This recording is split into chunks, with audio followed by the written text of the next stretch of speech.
లక్ష్మీదేవి పాల సముద్రంలో పుట్టిందంటే ఆవిడకి పాలు ఇష్టం అని మాట్లాడొద్దండి. మనం సంపాదించే ప్రతి రూపాయి, లక్ష్మి అంటే డబ్బు కదండి, అది పాల సముద్రంలాగా స్వచ్ఛంగా ఉండాలి.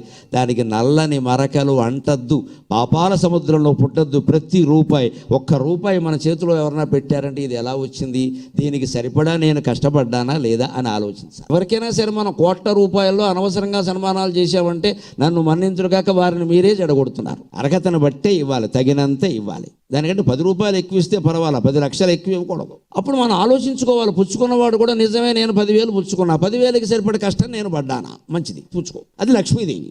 ఎంత ఇచ్చినా పర్వాలేదని పుచ్చుకున్నాం అనుకో, లక్ష్మీదేవి ఉండదండి, దరిద్ర దేవత. ఆవిడ వచ్చి కూర్చుంటుంది ఇంట్లో ముందు. లక్ష్మీదేవి కంటే ముందు పుట్టింది ఆవిడ, పెద్దమ్మ అంటారు. అందుకే చిన్నమ్మను మనం సరిగ్గా గౌరవించకపోతే ఆవిడ పెద్దమ్మకి ఫోన్ చేస్తుంది, అక్క వీడి సంగతి చూసుకోవాలి.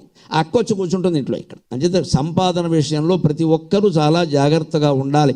భగవత్ సన్నిధిలో మనం నేర్చుకోవలసిన విషయం.